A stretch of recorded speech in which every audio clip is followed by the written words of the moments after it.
Hello, everyone. Thank you so much for being here. Today, we are hosting a fantastic webinar called Environmental Justice in Oregon's Climate Protection Program. Welcome, everyone. We still have a couple people joining. Hola a todos. Hoy estamos aquí por un webinario que se llama La Justicia Ambiental y el Programa de Protección del Clima de Oregón.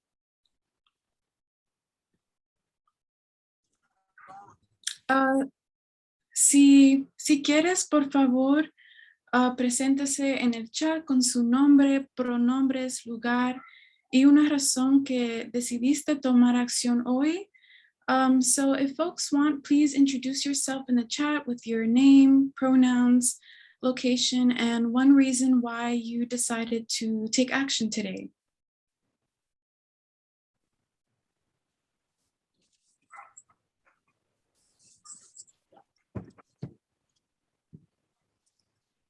So I'll let people introduce themselves. Voy a dejar que todo el mundo se presente en el chat.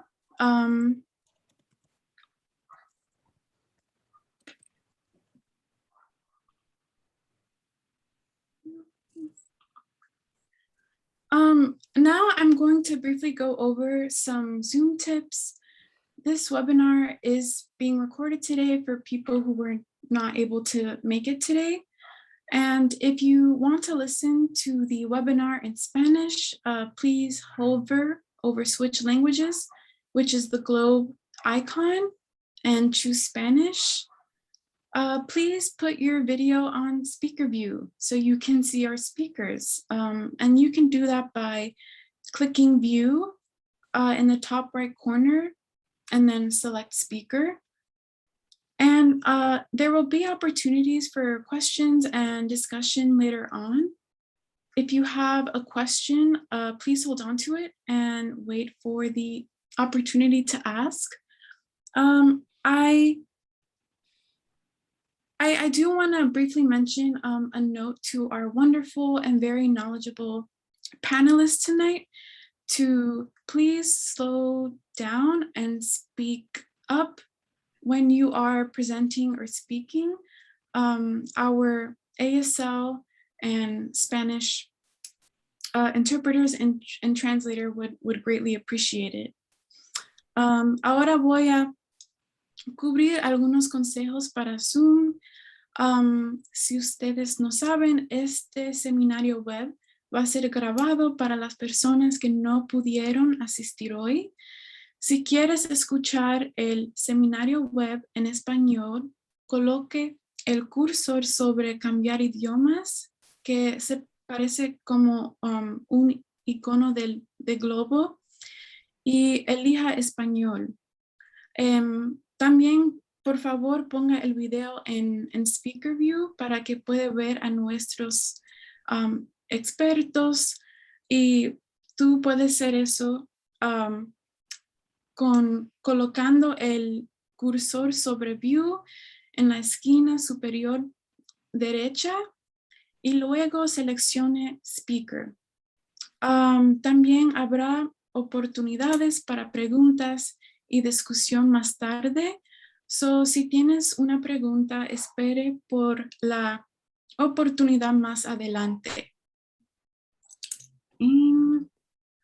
Oh, and also please keep your video off, just because it can be a little bit distracting and hard to pay attention when our speakers are presenting. Y también, por favor, quita su video porque algunas veces se hace más difícil poner atención a nuestros expertos. I got a little thing here. Oh, but now you're dark. Okay, what should I do? I think you're on. Okay. Samantha, it's all good. I'm muted, folks. Yeah, just a reminder to stay muted. And there will be opportunities for us all to ask questions and get in a little breakout room, but we're gonna do some learning together first. So please stay on mute just so it's easy for us all to get through this beautiful agenda. Thank you, Allie. Okay. And now Allie Rosenbluth is going to go over what is the Climate Protection Program. Ahora nuestra primera presentadora va a cubrir qué es el programa de protección del clima. So, por favor, ahora cambie su idioma al español porque ahora solamente van a hablar en inglés.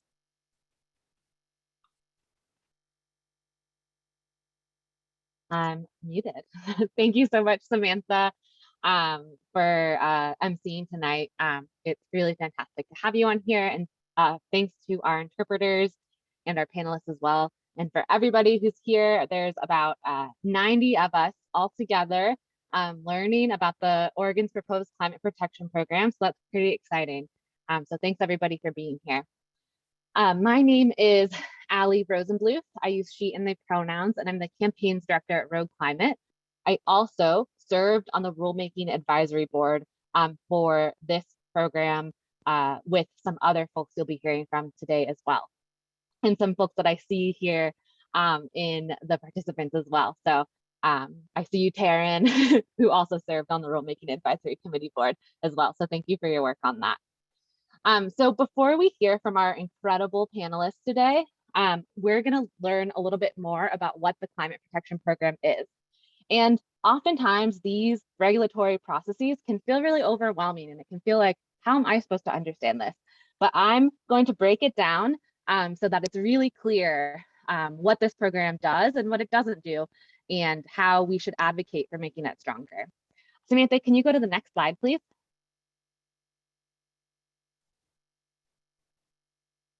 So in 2020, Governor Kate Brown issued an executive order for climate action in Oregon. And she mandated that Oregon's total emissions are reduced to 80% of 1990 levels by 2050. To do this, the governor asked the Oregon Department of Environmental Quality, who tonight you'll probably hear being referred to as DEQ, to create a program to regulate climate pollution and reach this goal of 80% reduction of 1990 levels by 2050. So over the past year, DEQ has been developing this climate protection program. And right now we are in an open public comment process for these rules. Once they get these public comments from community members like y'all, and they will then revise the rules, and EQC, the Environmental Quality Commission, will have the opportunity to choose whether or not to adopt them. Next slide.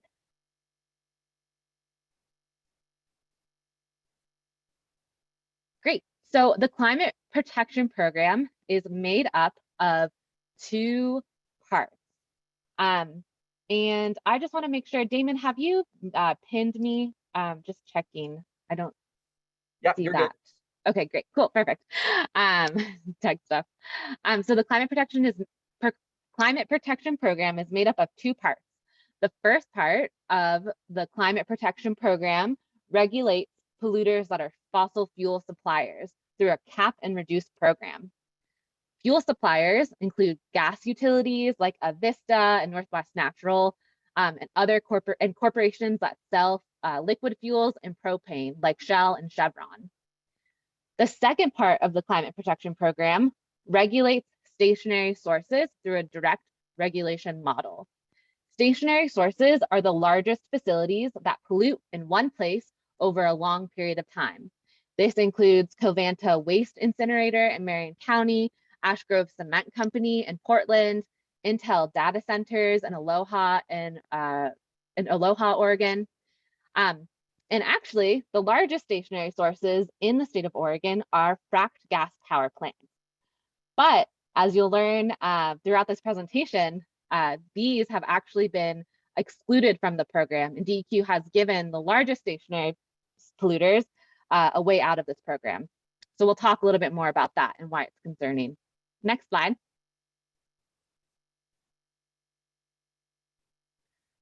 So the cap and reduce program works by DEQ setting a cap on pollution for fuel suppliers that reduces over time. DEQ gives free compliance instruments to polluters so that they can either choose to use those by polluting or reducing their pollution, bank those compliance instruments if they don't need them because their pollution has been reduced, or trade them with other polluters. So we have a cap on pollution that will decline through 2020. And in this bar here, you'll see the orange bar, which are the greenhouse gas emissions that under this program, fuel suppliers are allowed to emit every 5 years leading up to 2050. And then you'll see the yellow bar, which is what the program would look like if it was aligned to meet Governor Brown's mandate to reduce pollution by 80% of 1990 levels by 2050. So as you can see here, by the end year of this program in 2050, we only reach about 77% of governor's goal in this specific sector, which is in fuel suppliers, which is only about 40% of Oregon's emissions. So not only are we not reaching the full goal for this sector, when we look at this program, we can see that we're not just meeting it in this sector, but we're not meeting Oregon's goal or Governor Brown's mandate, which is 80% below 1990 levels. If we were going to meet that, then fuel suppliers here would account for over half of the emissions that Oregon can emit total. So that's a little bit of confusing stuff. I know there's some numbers here. I don't want anybody to get overwhelmed with this. I think the takeaway that you need to know here is that even this fuel supplier program, that is a cap and reduce program, doesn't reach the goals that DEQ was asked to reach by Governor Brown. And can we go to the next slide, please?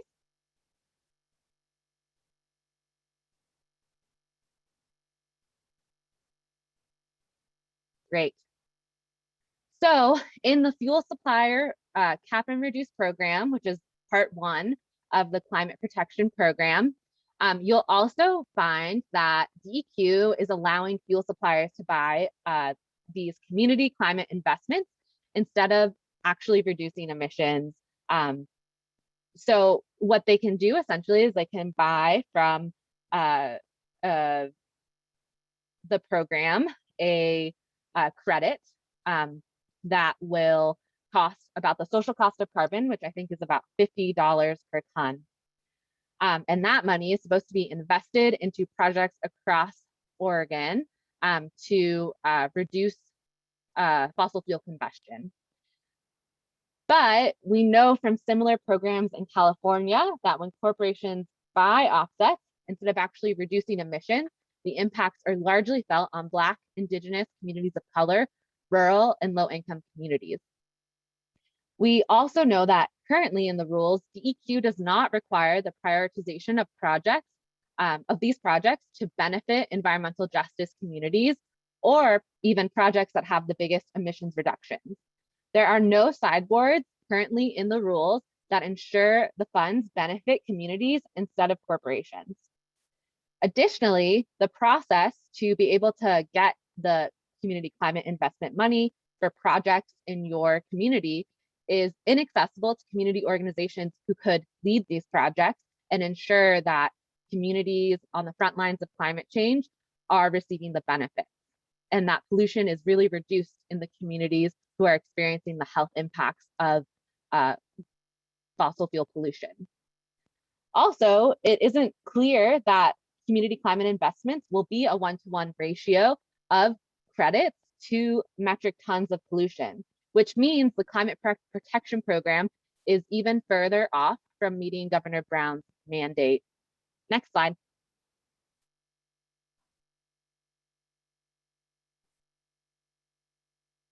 All right, so we talked about fuel suppliers, right? Which is give or take 40% of Oregon's emissions. But what is DEQ's plan for the other industrial climate pollution in Oregon? So the second part of this program is for stationary sources. Again, stationary sources are these large polluters like electric plants or factories that pollute a lot in specific communities because they're there, they're stationary, they don't move. And so originally the stationary sources were part of the cap and reduce program. But environmental justice advocates brought up concerns about the impacts of stationary sources when they can bank, trade, and offset their pollution, which we know deprives communities of the benefits of reducing pollution. So direct regulation could be a good way to reduce emissions and reduce the health risk in communities who live near these processes, but only if that happens without huge exemptions and if there are clear goals for emissions reductions. So right now in the program, there are only 12 stationary source polluters in Oregon who will be covered by the program. So the stationary source section of the climate protection program will not cover currently. We're gonna ask DEQ to change this because it really doesn't make sense and isn't good for communities. So it doesn't cover emissions from the electric sector. So that's 7 frac gas power plants in Oregon, which are the largest stationary polluters in the state. And it doesn't include emissions from pipelines, compressor stations, gas processing, and liquefaction facilities. So for folks in Southern Oregon and the South Coast, that means if Jordan Cove was ever to move forward, none of its greenhouse gas pollution would be regulated by this program. And it doesn't include emissions from stationary sources that pollute less than 25,000 metric tons of carbon dioxide equivalent. So there are a lot of facilities that are having impacts on communities that won't be included in this program. And beyond that, the current draft of the climate protection program, which we are commenting on now, actually has no goals for what these stationary sources should reduce their climate pollution to. So essentially, DEQ is asking these corporations to give them a list of options that they could do to reduce emissions, and then DEQ can choose how the polluter moves forward. But there's no accountability to meet any climate reduction goals in the stationary source section of the climate protection program. So we have no guarantee that stationary sources, even these 12 that will be regulated under the program, will actually reduce their climate emissions and their impacts on communities. And the climate protection program would currently allow new polluters to enter whenever they see fit. So next slide. So this is my last slide here. And Molly Tack Hooper from Earth Justice put together this map to illustrate just how many stationary sources are left out of this program. So the green dots are the 12 stationary sources that are regulated under the program.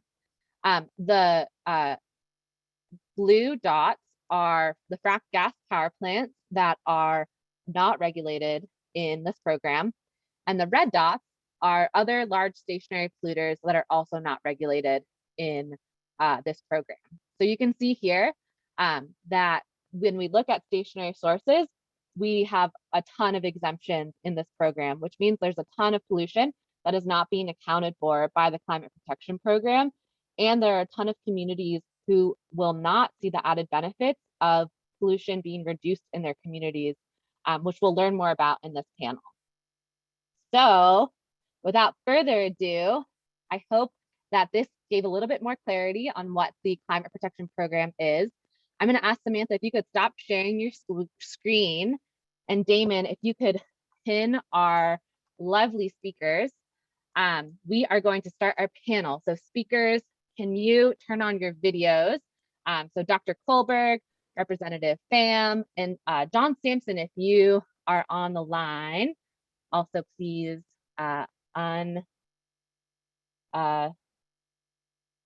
or turn on your video.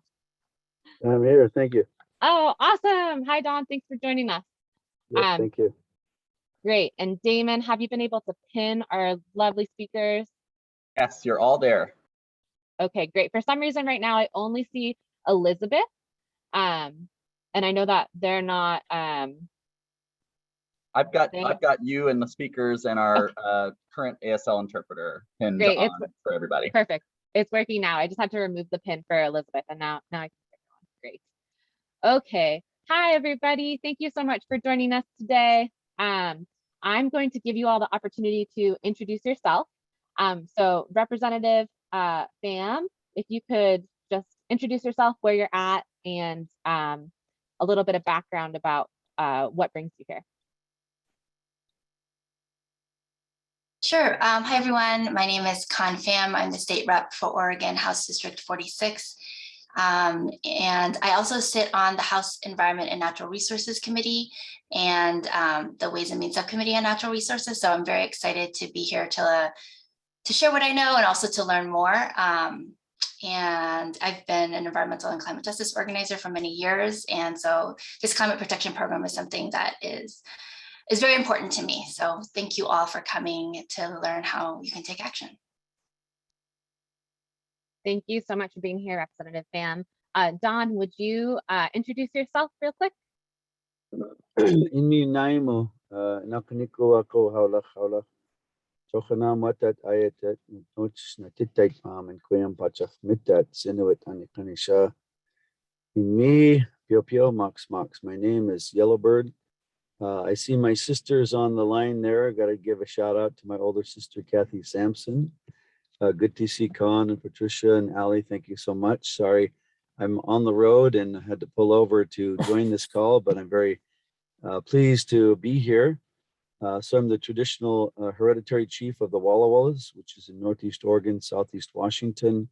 I'm the former chairman of the Umatilla tribe, former executive director of the Umatilla tribe, and also executive director of the Columbia River Intertribal Fish Commission. But today I work on behalf of the affiliated tribes of Northwest Indians, which is 57 tribes in the Pacific Northwest, from Oregon, Washington, Idaho, Montana, Southeast Alaska, and Northern California. And I work with many of the 9 tribes in Oregon on climate. And so we've had a climate change project I've been working on both at the regional level in Oregon and Washington. We have a session with the Climate Commitment Act, as well as the Oregon Climate Protection Program on Monday with the affiliated tribes coming up. We had a session today where Nora Apter helped us, and we're engaging the tribes to be to provide a strong, focused effort here in Oregon. We also work on the national level with the Biden administration and the international level with the United Nations. Thank you so much for being here today, Don. We really appreciate you pulling over and spending some time on this panel today. Dr. Kullberg, would you mind introducing yourself next? Sure. Hi, I'm really happy to be here on this panel tonight. I'm a retired primary care physician. I worked for about 30 years clinically, and nearly all that time I was working in clinics that were focused on underserved populations. I also spent a couple of decades as the medical director for the Multnomah County Health Department. In addition to the MD, I have a master's in public health, and I've done a little bit of writing in that arena, in that area. Since I retired 10 years ago, I've been volunteering with Oregon Physicians for Social Responsibility. I was co-author on one very large comprehensive paper, white paper that we did that looked at the public health effects of proposed frack gas facilities, most of which haven't come to pass because we've been so effective in our resistance and getting information out there to people. And I'm also part of a collective and a part-time radio host for a public affairs program on KBOO in Portland. Awesome. Thank you so much, Dr. Kullberg, for being here today. And just a reminder for our panelists to speak slowly for Maria and Zach, who are interpreting for us now. So my first question, which is for Don and Representative Pham, is what does environmental justice mean to you?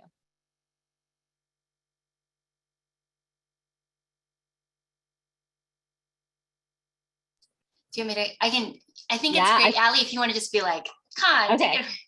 I saw Don raise his hand. So Don, if you want to Oh. unmute yourself and share, and then Representative Pham can go next. I was going to defer to Khanh, but I'll go ahead. So what is environmental justice? That's a new term. You know, I come from a generation of thousands of years living here on this land. And so when I think of America as we know it today, and I think back to the life, the most wealthy life, which was a land of sustainable, plentiful resources managed for thousands of generations into the future, that had no idea of these types of concepts. We just knew that we followed a law called Tamanwit, the law of the creator, which was nature's law. And that is what environmental justice is to us, that we have plentiful food from the earth. We have a sacred obligation to the creator to follow that law, to provide for our future, our children, not just the seventh generations ahead of us, but for thousands of years, that they will have a plentiful, bountiful life, one that has clean water, cold water, abundance of salmon that we rely upon, abundance of the elk and the deer, the roots and the berries. So if I can only go back 200 years, which is a very short time for me and our people, and the knowledge and the wisdom and the management, there's a difference between ecological knowledge and wisdom. Wisdom is what guides people to make the right decisions for their future. Wisdom is what guides people to take care of something that they don't own, but they only borrow from future generations. That's what environmental justice is.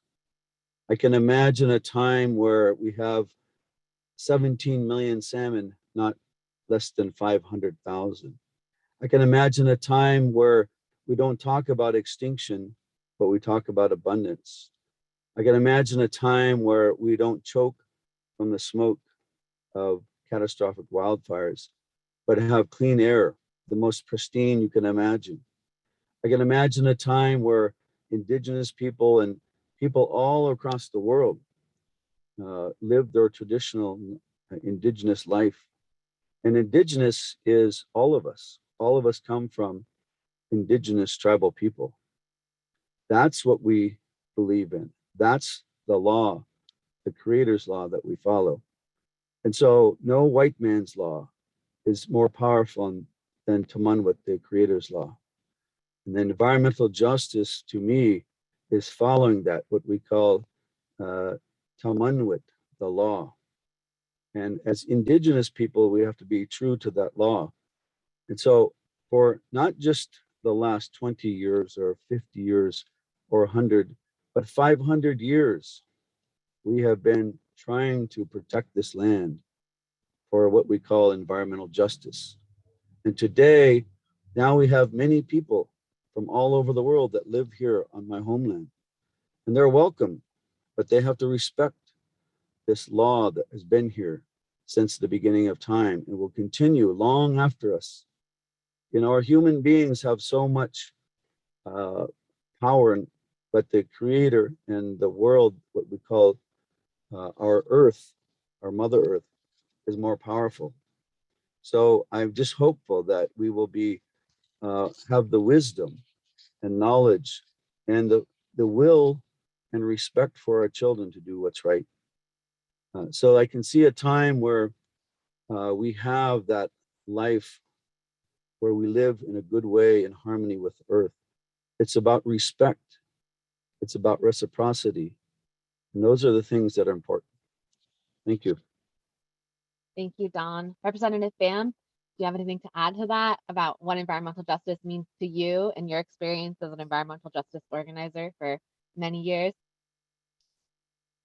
I mean, I love what Don just shared. I think I want to just echo that. And I do want to make a comment that environmental justice used to be called as Don was saying, this is an ancient term. Our indigenous communities have long known how to live in balance and care for the earth in a way that is balanced with human communities. I know that environmental justice started to be used as a legal framework to highlight how certain communities, particularly low-income communities, Black and Brown communities, tribal communities, often had to bear the brunt of toxic pollution in a far disproportionate manner to wealthier communities, wider communities.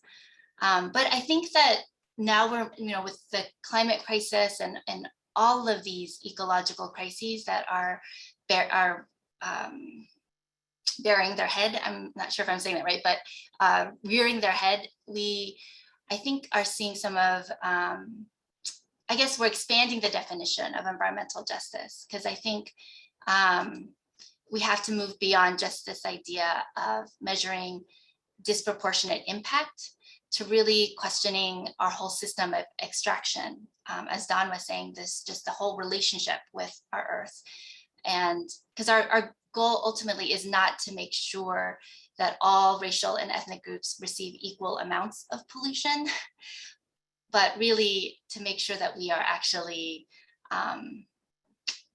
living in balance. Right now, we're facing this moment when our global economy is so mismanaged, so out of sync, that we're facing the collapse of many of the living systems that our human communities and other species depend on.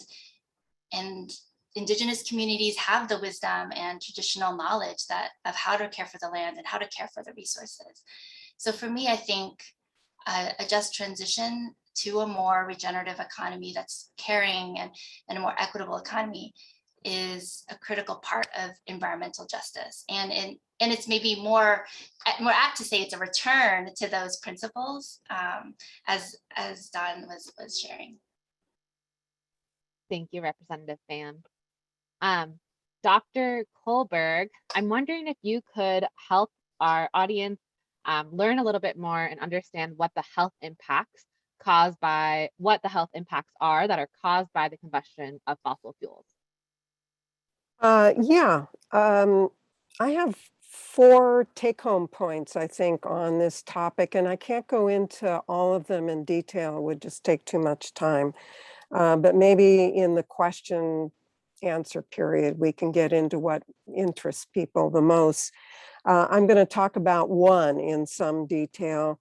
But the first point is that these gas-fired, I'm mostly going to talk about gas-fired plants, but because that's what's at issue, but this applies to all of the fossil fuel installations, that they create problems for the health of Oregonians, both through their greenhouse gas emissions and through their local toxic emissions. They really emit quite a toxic brew of chemicals into the local communities. The second take-home point is that the ill effects that these 2 problems create affect every single human physiological system, everything from the neurological system, cardiovascular, respiratory, developmental, reproductive. They also have important effects on mental health issues and on injury, and they have effects on premature death. So it's a very broad array of problems that are created by these fossil fuel installations. The third point is that rural and BIPOC and other frontline communities are kind of have a triple whammy. They tend to be more exposed to the risks. they tend to be more sensitive to those exposures, and they tend to be the least prepared to adapt to those problems that come up due to climate change. And I can come back to this in some detail depending on what people want to hear about. What I wanted to talk about in a little more detail is the idea that DEQ will tell you that these installations are operating according to standards and that they are meeting those standards. But my point is that meeting these emission standards is not the same as being safe. And I think that's really important to understand. I'm going to say not very much about the greenhouse gas emission part of this, except to note that the way Oregon counts greenhouse gas emissions for these facilities is a vast undercount.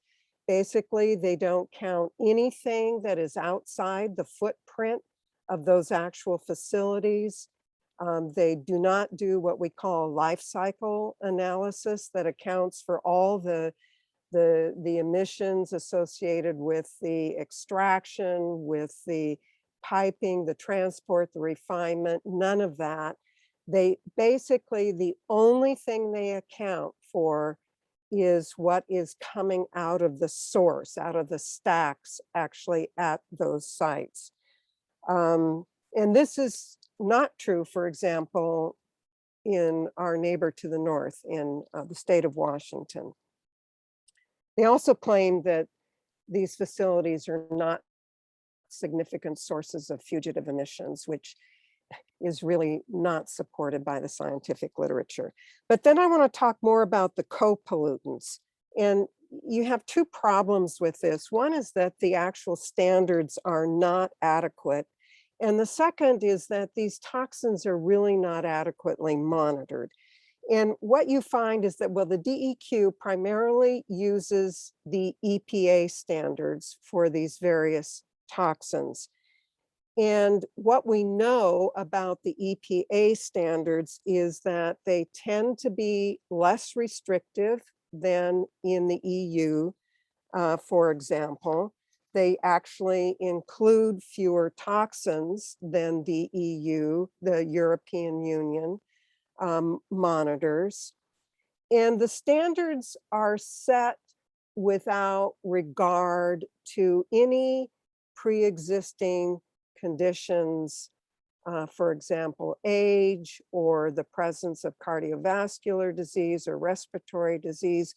So in doing that, you really have an environmental injustice that's built into the standards, because we know that BIPOC communities have a higher incidence or prevalence of these pre-existing conditions and are more exposed, particularly to air pollution, which makes them more vulnerable. And so the standards have this kind of built-in environmental injustice. And the last point is that each standard is set in isolation from other toxins. So it doesn't really matter the so-called safe level for particulate matter, for example, is not adjusted based on what other toxins might be present. And this is a problem, particularly for particulates, because they are known to carry other toxins deeper into the lungs. So for example, your carcinogenic effect of benzene is going to be enhanced if you are exposed to benzene in the environment where there's a lot of particulate matter. And again, we know that this is more often the case than not the case, and is more often going to be the condition in those BIPOC communities. The other thing that I want to mention briefly, and then I'll be quiet, is that the monitoring is, in my opinion, grossly inadequate. Basically, at these plants, you have continuous monitoring of the so-called 6 criterion air pollutants. That means on a regular 24/7 basis, they're monitoring these pollutants, and that's good. But there are hundreds of other pollutants that are not being monitored at all.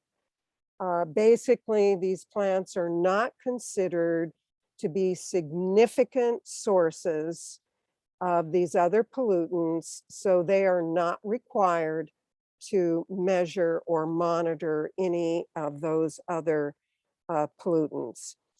And then once you get off those sites and into the communities around these gas-fired plants, basically there's no monitoring.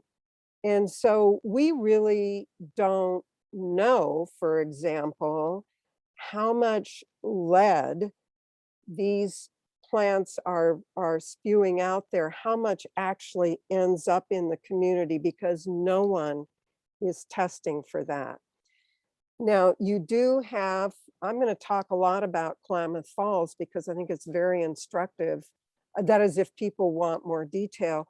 There's one air quality monitoring station in Klamath Falls, one. And the only thing that it measures is particulate matter. And Klamath Falls actually happens to be an area, one of the areas in Oregon that for a couple of decades has been out of compliance with the national standard for particulate matter levels. And there's the Klamath cogeneration gas-fired plant that's in that area. And it is not, according to DEQ, not considered to be a significant contributor to the particulate matter problem in Klamath Falls. Thank you. I can get into more detail about Thanks, that, Dr. but let me stop Kullberg. there. Really appreciate that. Yeah, so we're learning that you know, there are copollutants related to greenhouse gas emissions that have impacts on community health, and especially frontline communities. And we also know that greenhouse gases are contributing to climate change, and that is also disproportionately impacting communities of color, rural, tribal communities, and low-income folks. So Don, I'm wondering if you could share with us how you have seen Indigenous and tribal communities impacted by climate change here in our region. Yeah, thank you. This has been going on for over 40 years. I have some friends who are from the Bering Sea, Inupiat, and they hunt whale, they hunt walrus, and they've been seeing this for many years. The sea ice that they hunt out is thinning. They have to travel further and further to gather food. They live in a community of 300 where they don't have a grocery store to go to. And so we hear these stories and these impacts, not only in places like the Bering Sea or here on the Columbia. We've seen the impacts of salmon populations for almost 30 years. This is nothing new. We've been studying this for a while. And we saw that indeed the migration of juvenile salmon as they go from the headwaters of the Columbian Snake River, that spring freshet that flushes them to the ocean not only has been delayed, slowed into stagnant cesspools of water behind these dams that have created cheap electricity on the backs of salmon and indigenous people. But now we're seeing water temperatures increase to lethal temperatures just this spring and summer. And in 2015, we saw 250 sockeye salmon, adult salmon, die in the Columbia because of the drought conditions, because of the heat conditions that are occurring right now. That's food on our table. That is a very serious social, mental, and spiritual health problem in our community. You probably heard of what happened on the Klamath River just this spring as the sockeye and the spring Chinook were coming up. thousands of these relatives, we call them. This is a spiritual and sacred obligation. Thousands of them were dying in the lower Klamath River. And the tribal people went to try to save them. So the health of our people, the spiritual health, the religious doctrines that we are obligated to follow are affecting us right now. A mental health, it was imagined that when they built these dams and covered up Celilo, men and women who had fished there their whole lives, who for thousands of generations now experience the total decimation of their livelihood. It's like if I was to walk into your home and take everything that you owned and left you homeless on the street. That's what's happening. And today it's happening at an accelerated rate. And today we're looking at the impacts of salmon in the Columbia. We're looking at almost a 20-day delay in the migration. So the spring freshets, as I was saying, have been delayed 20 days. They're occurring earlier. And those juvenile salmon, which are the children, the babies that are trying to survive, go to the ocean and come back and return, aren't making it out. They're dying. They're diseased. And as the adults come back and they go into the ocean, they're facing ocean acidification. And so the food base that they rely on, the food base is dying. And so the weight of these salmon is much less, and their ability to survive is much less. There's a pteropod that pink salmon eat, and they found that because the pteropod can't get certain nutrients and minerals out of the ocean because it's acidifying because of climate change. That's half the food base for these pink salmon. And they've reduced their weight almost 20 or 30%. And it's going faster and faster and faster and faster each year. So for indigenous people, in terms of our health, that is our food. That is what we put on the table every day. In the Snake River, we're at near extinction levels. In 4 years, 77% of the spring Chinook population in the Snake River are at what they call a quasi threshold level of extinction. That means they have less than 50 living adults. And climate change, in addition to the development and the dams and the clear-cut logging and the destruction of habitat and the degradation of water quality, is only being exacerbated. So indigenous people see it every day, and they live it and they breathe it.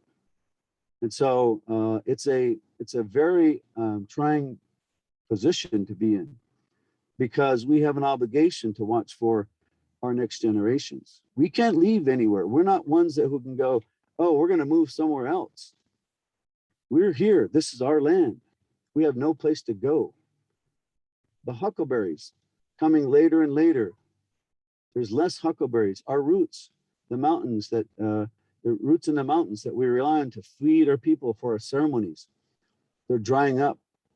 So this is a real crisis that we live in right now. And it's been going on for 30 years. We've been talking about it for a long time. And as we travel across the country and the world, we hear the same thing from people who live from the land. So that's the real crisis right now. And that's the health, mental health, spiritual and religious health that we face. Thank you for sharing that, Don. Those are some sobering numbers about the state of salmon in our rivers, and really appreciate all the work that you and many others are doing to remove dams and restore our critical salmon habitat. My next question is for Representative Pham. So why does DEQ's attempt to reduce greenhouse gases through the draft climate protection program concern you in relation to environmental justice impacts? Thank you, Allie. Well, I have a number of concerns. I mean, I really support the goals of the program, but as you mentioned, it doesn't meet our goals for climate action that Governor Brown mandated to reduce emissions by 80% of 1990 levels by 2050. That's one of my first concerns. And also, we're just regulating a small portion of polluters. As you mentioned, there's 7 remaining fracked gas power plants whose emissions won't be regulated. They can still export their power or have power bought up by other sources. And I'm concerned about the interstate gas pipelines and the processing of fracked gas not being regulated, because I've been in opposition to the creation of more LNG export facilities, and we need to make sure we're actually tamping down on those new emissions and actually making sure we don't build new ones. Yeah, well, we can't because of 100% clean, but we need to also address the existing facilities.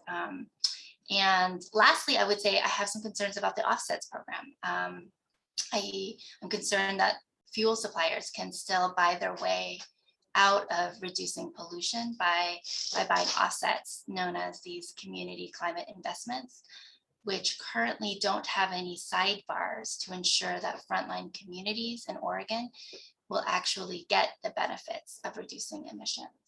So those are the top 3 concerns that I have, and I am excited to work with all of you to push to make sure that we can address these concerns.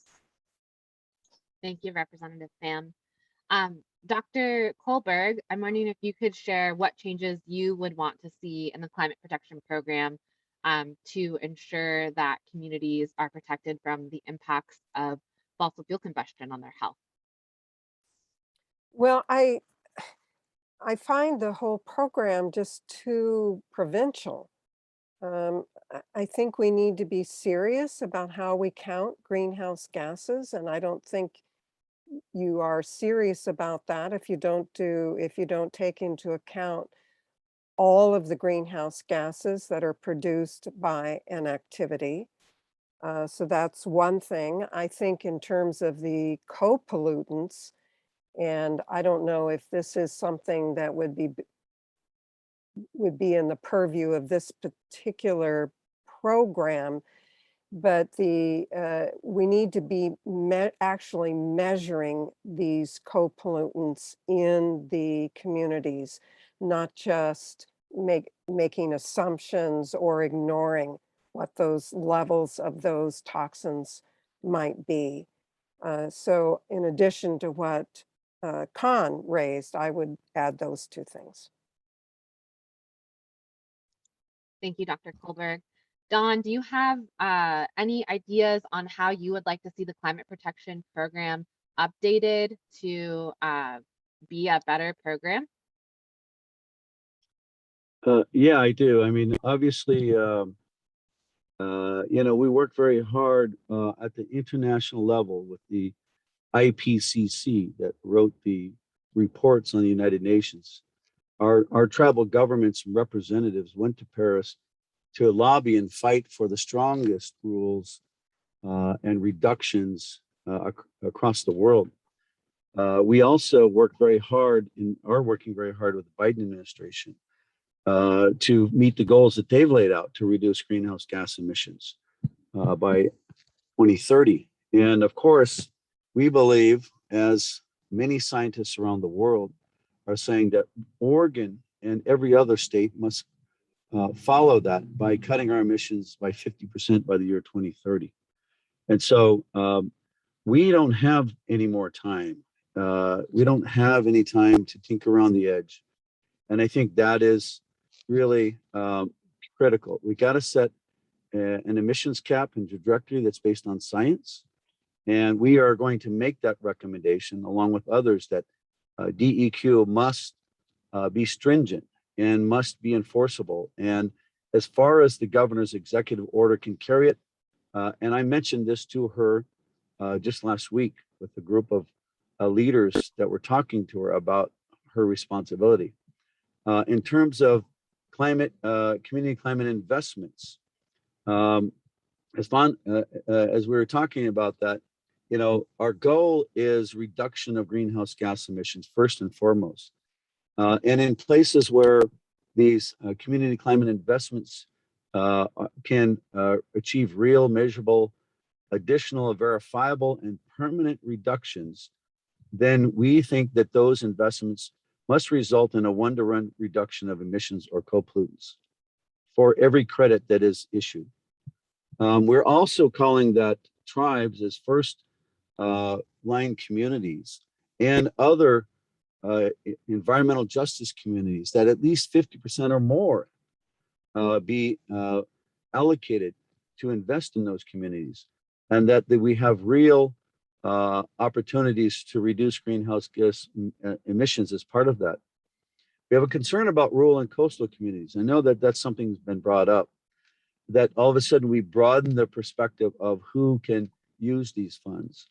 But we must, again, focus on reductions in greenhouse gas emissions. Many of our tribal people want to be able to implement effective measures. You know, we have low income communities, we're rural communities, and we're indigenous communities. And we have housing that is substandard. If we can implement projects to create energy efficiency in our housing, if we can implement solar, if we can reduce our transportation emissions for tribal regional transit systems like we have at the Umatilla tribe, we have 7 buses that cover 5 counties, and they're gas and diesel. We can implement low or zero emission electric vehicles there. So these are real actions. Our health clinic has been designed to be net zero in the next 5 years.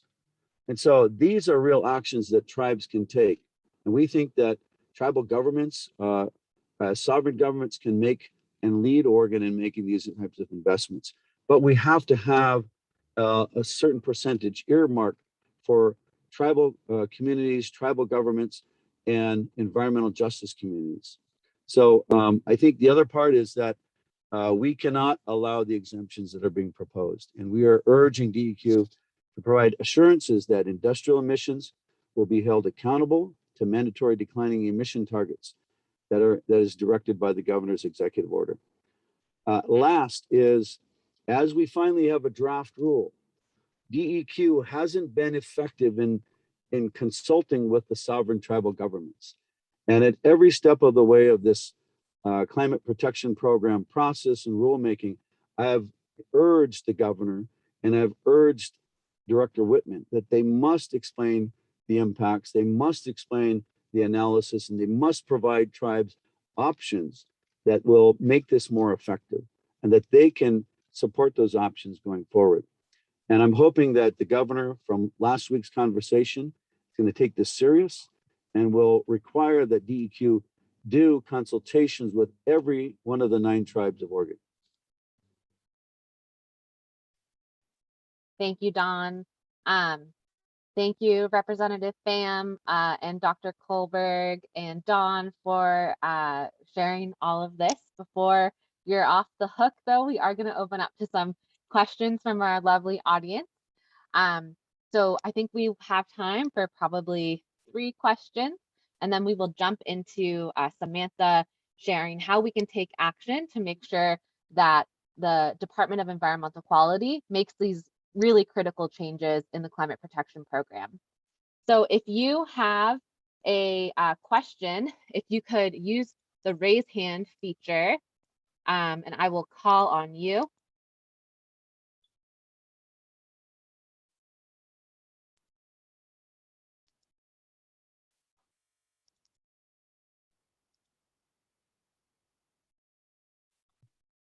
All right, so I see a question in the chat. I don't see anybody raising their hand, but I'm going to take this question. The community climate investment initially sounds like a helpful proposal, but can you all explain more and clarify how it's not an adequate approach, especially for the frontline and fence line communities?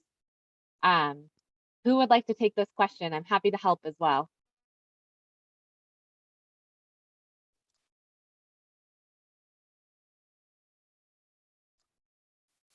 Great, maybe I can jump in or I can explain a little bit, and then if you all want to jump in and share your perspectives or anything that I missed, that would be really helpful. Does that work?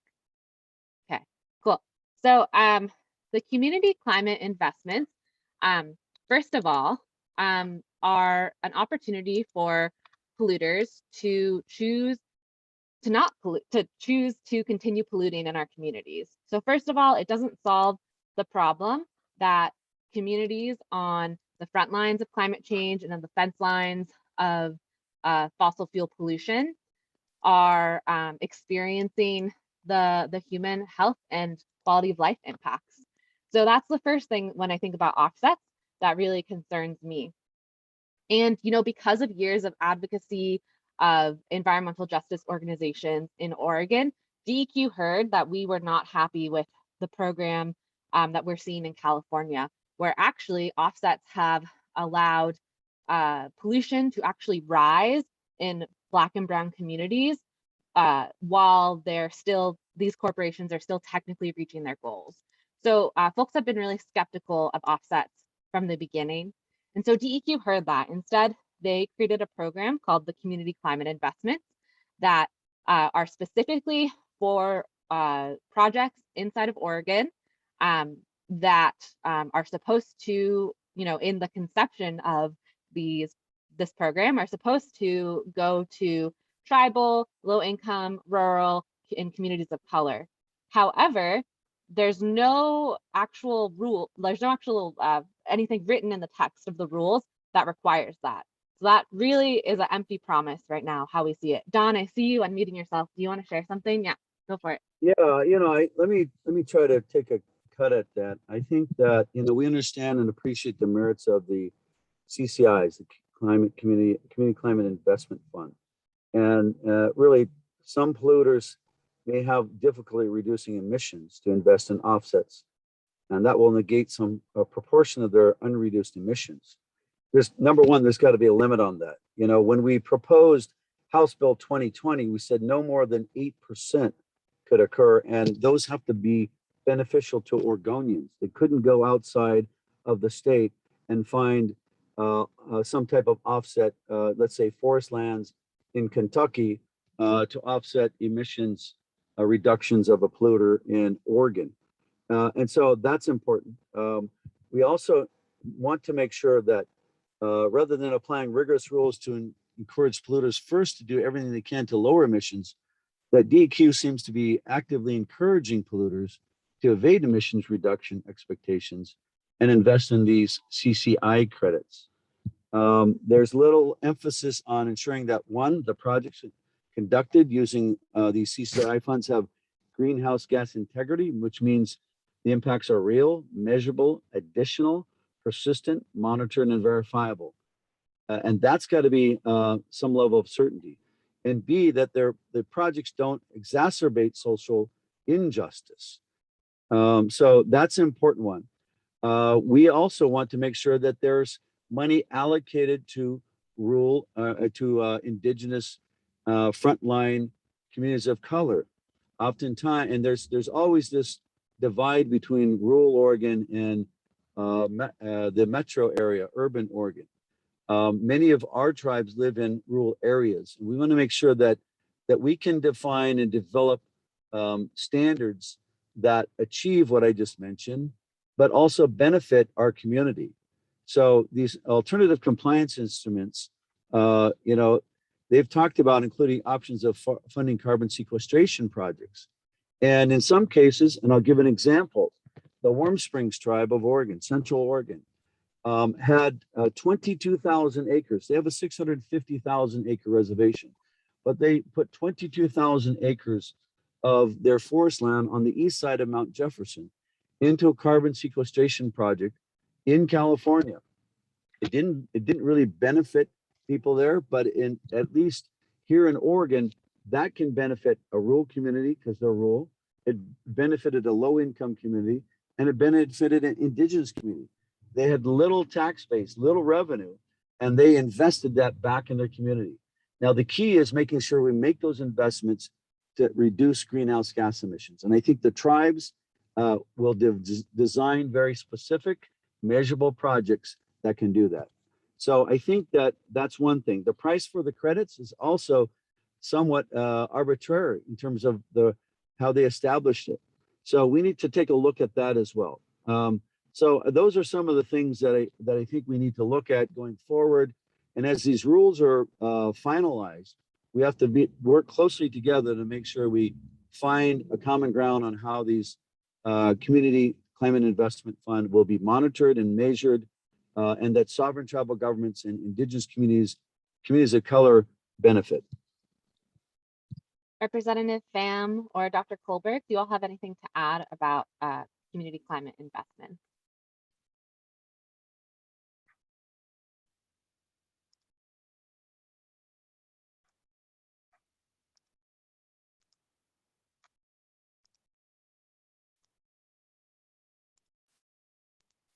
Great. And I believe that Damon, who was helping us with our tech Zoom, just leaped out. So I just need to No, I'm make here. sure. Oh, okay, great. Make sure the pinning was right. Okay, great. It was just messed up for a second on my screen. Okay, fantastic. All right. Do we have another question from the audience? Remember, you can raise your hand if you have a question. All questions are helpful for us in our learning process, so don't feel shy. There's no bad question. So whatever's rumbling in your head right now, I bet it's something that someone else is thinking too. Can I just quickly remind people, the raise hand feature may be under reactions on the button on the bottom of your screen.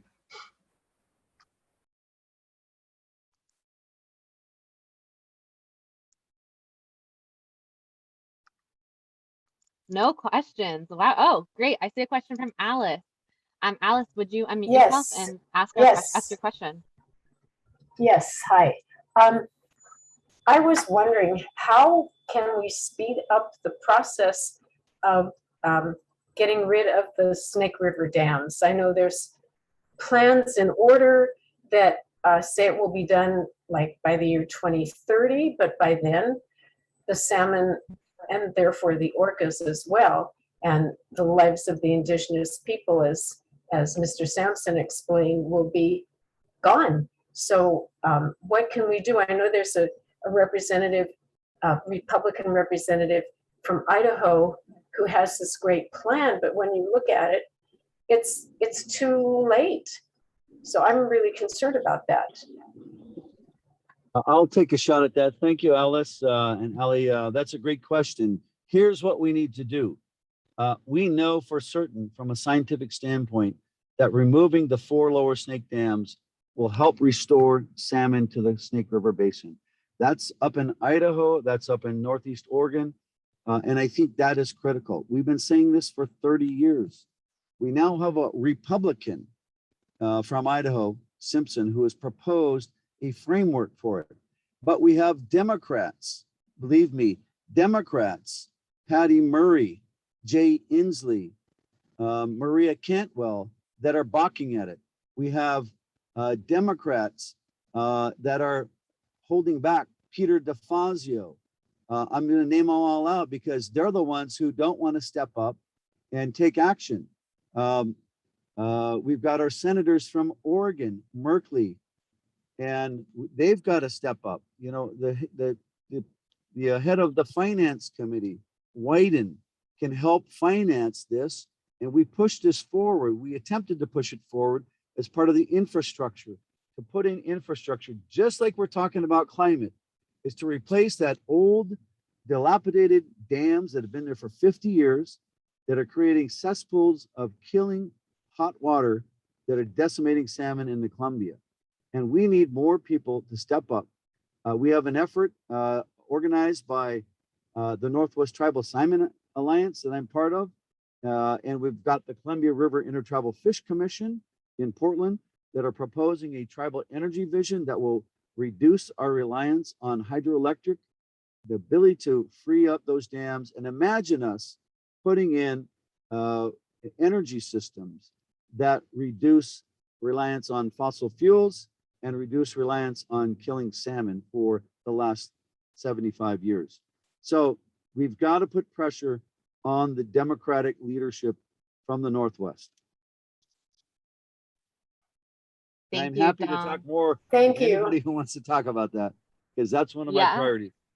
Yeah, and if you have any links for folks to go to join the movement to stop the Snake River dams or to remove the Snake River dams, feel free to send them to us on chat, and we can make sure folks get to those websites.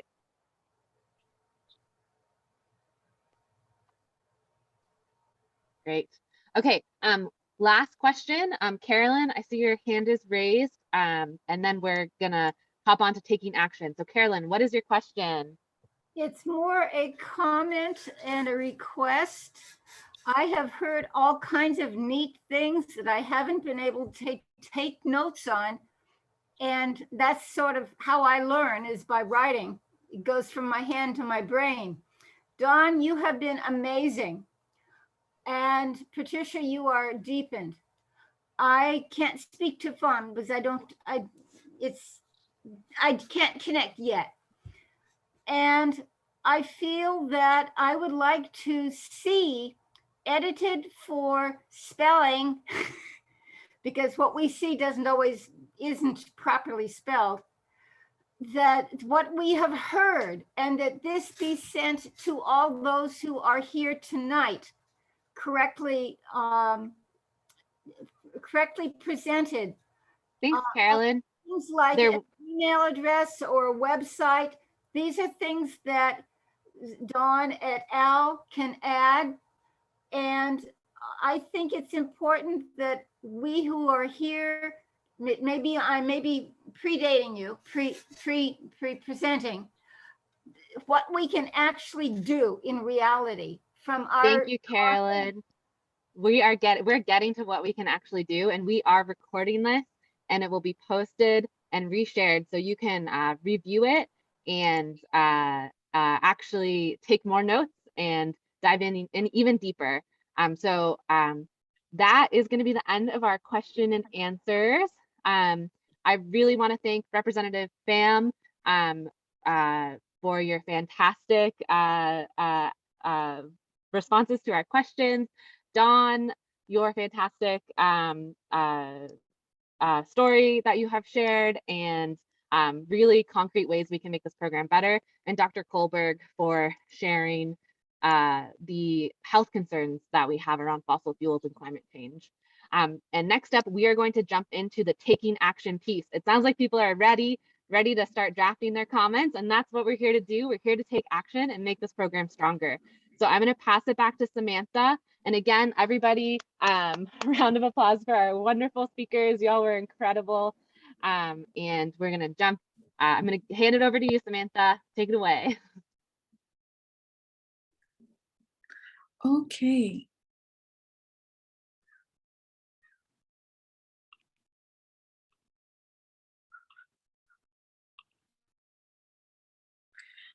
Okay, so like Allie mentioned, now we are going to focus on how we can take action together. Ahora vamos a enfocarnos en cómo podemos actuar juntos.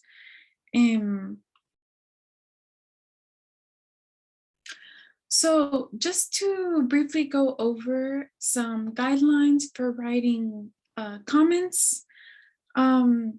You don't have to be technical. Personal stories are the best. You might want to focus on the question, how have you or your community been impacted by climate change or fossil fuel polluters? And again, your practical experience is super important. And if you decide to testify, which we highly encourage, make sure that you state your name, where you come from, and a brief reason for why Oregon's greenhouse rules are important to you personally. And again, to keep your testimony brief, you want to stick to 1 or 2 points and have clear suggestions about how these rules can be improved. And we also highly encourage, if you are going to testify, to practice your comment once or twice out loud.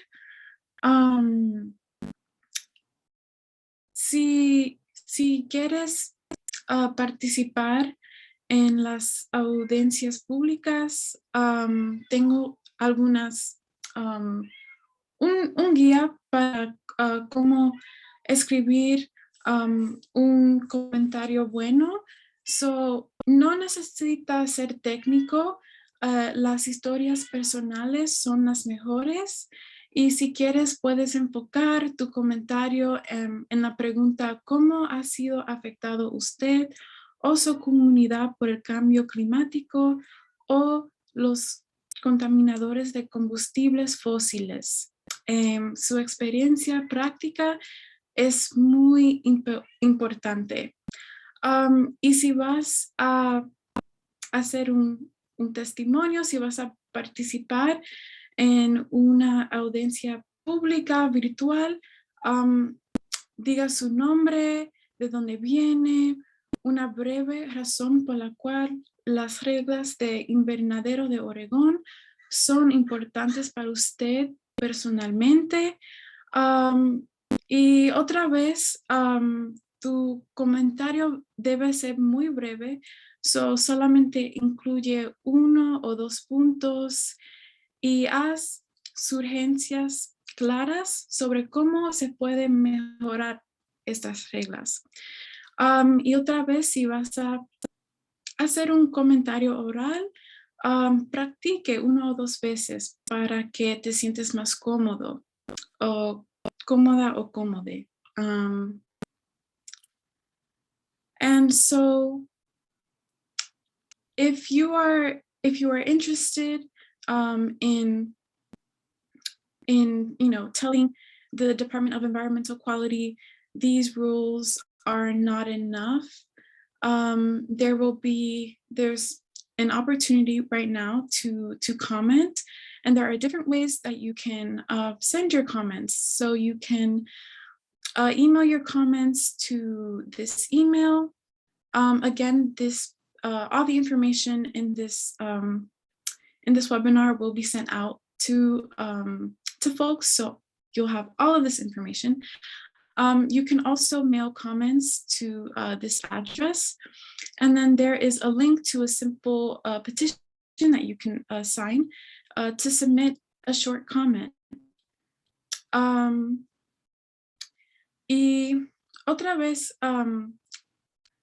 tú vas a tener una oportunidad para proporcionar un comentario, y ahora el Departamento de Calidad Ambiental están aceptando comentarios. So, puedes enviar comentarios por correo electrónico a este correo electrónico que está aquí. También puedes enviar comentarios. Aquí está la dirección. Y también aquí hay un enlace a una petición muy simple si deseas enviar un comentario breve. Otra vez, toda la información y esta presentación también va a ser disponible después del webinario, después que terminamos. So vas a tener toda esta información. Right now there are, again, a TEQ virtual hearing. So the first public hearing is actually full. And so the second opportunity will be on September 30th from 4 p.m. to 7 p.m. And if you are interested in registering, you can email this email right here, stephanie.caldera@state.or.us. And please make sure and remember to indicate whether you'd like to sign up for the 4:15 to 5 p.m. slot or the 5:45 to 6:30 time slot. Yes. Otra vez, el Departamento de Calidad Ambiental van a tener audiencias públicas virtuales y la primera está llena, so no puedes participar en esa, pero hay una audiencia pública, otra audiencia pública que va a ocurrir el 30 de septiembre y va a empezar a las 4 y terminar a las 7 p.m. Y si estás interesado en participar, puedes contactar este correo electrónico stephanie.cardera@state.or.us. Y cuando estás contactando Stephanie, por favor indique si quieres participar. Hay dos horarias, uno que empieza a las 4:15 y termina a las 5, y el otro empieza a las 5:45 y termina a las 6:30. Y otra vez, toda esta información va a ser disponible después del webinario. Okay, so now we are going to focus on writing some comments. So we have 6 groups, and we have different amazing facilitators that will be facilitating these groups. And so there's a group that's focused on people from Southern Oregon and the South Coast. The second group is folks from Eugene. The third group is folks from the Northern Oregon coast. And the fourth group is folks from Bend/Eastern Oregon. And the fifth group is folks from Portland and Salem. Ahora vamos a enfocarnos en escribir comentarios. Y si hablas español, tú vas a estar en un grupo con Magali.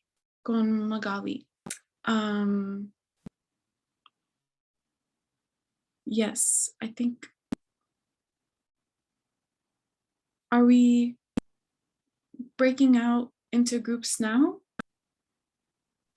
Yeah, Allie? so Okay. Laura is our breakout group.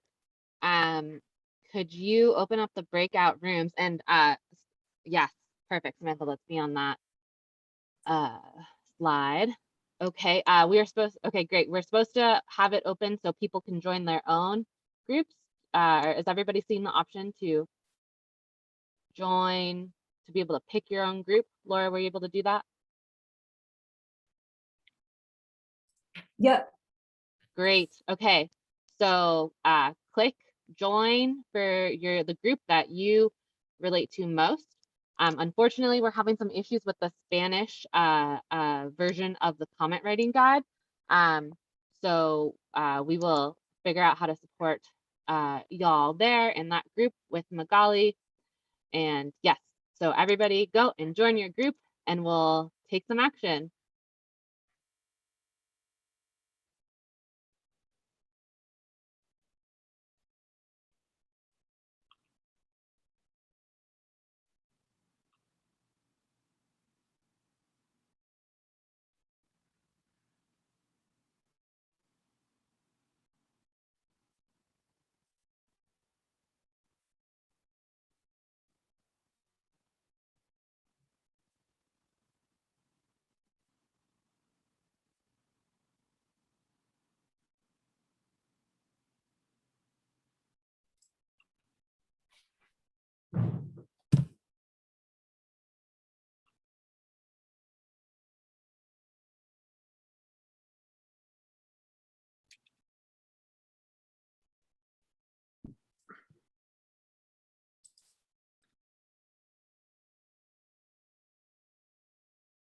So if you haven't joined a breakout room already, please go to the button that says breakout rooms and choose a room to join.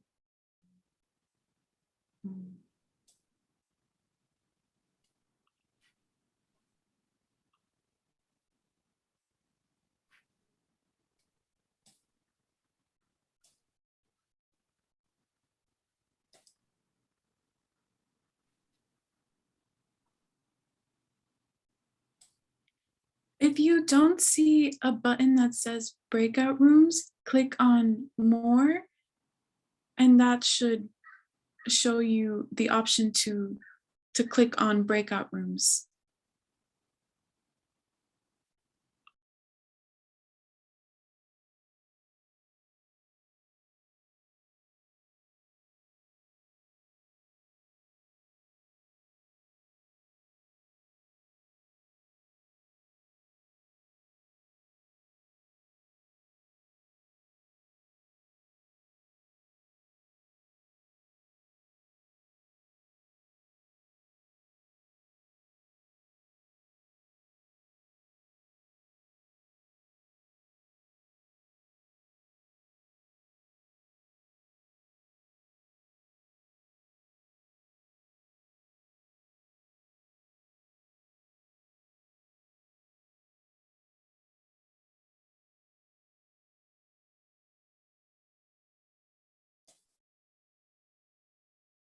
Great, perfect. Okay. Well, I hope all of you had a really awesome discussion and opportunity to share and debrief about all the things that you learned today. Just quickly go over and finish this off. Next steps, send your comments by October 3rd, sign up and testify at a hearing. Here is the link to the comment guide. And if you have any more questions, email dan@columbiariverkeeper.org. Los próximos pasos para terminar el webinario, otra vez solamente para hablar brevemente sobre cómo tú puedes participar en arreglar estas reglas. Envía sus comentarios antes del 3 de octubre. Y si tienes tiempo o si estás interesado, puedes asistir a una audiencia pública virtual. Aquí está el link para el guía para escribir comentarios. Ahí hay muchas ideas sobre qué mencionar y puntos que puedes incluir en tu comentario. Y si tienes más preguntas, puedes contactar a Dan, este correo electrónico. Otra vez. Again, the Department of Environmental Quality virtual hearings. First hearing is full, so you cannot sign up for that hearing. The second hearing will take place on September 30th, start at 4 p.m. and end at 7 p.m. Otra vez, las audiencias públicas virtuales, la primera está lleno, so no puedes participar en ese. Pero la segunda va a ser el 30 de septiembre y empieza a las 4 p.m. y termina a las 7 p.m.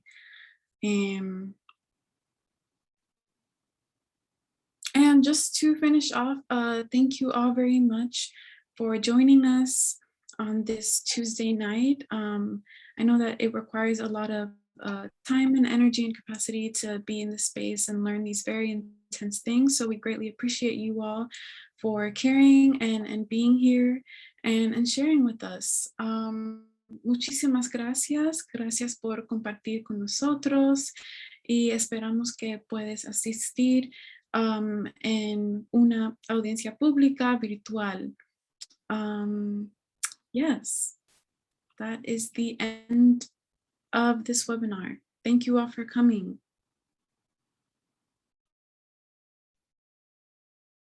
Thank you, everyone, and huge special thanks to our incredible interpreters, Elizabeth, Zach, and Maria.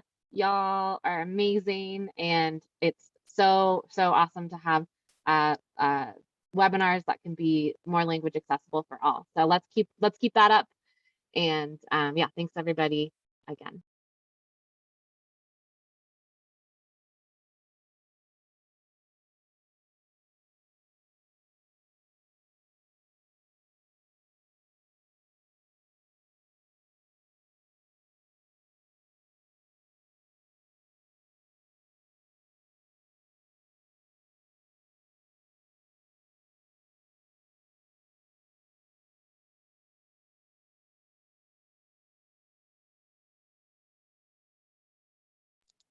Thanks, Elizabeth. It was nice seeing you.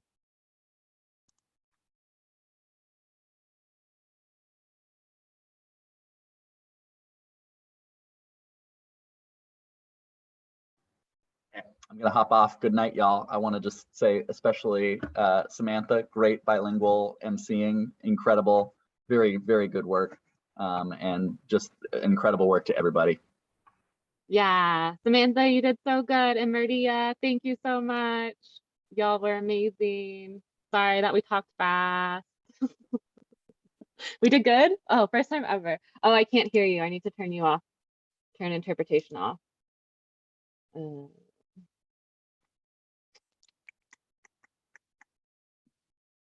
Yeah, I'll just echo the thanks, and I'm gonna sign off as well. Thank you all for your great work. I thought that was really effective. If there's any follow-up needed, feel free to email me any requests or tasks. So thank you. Yeah.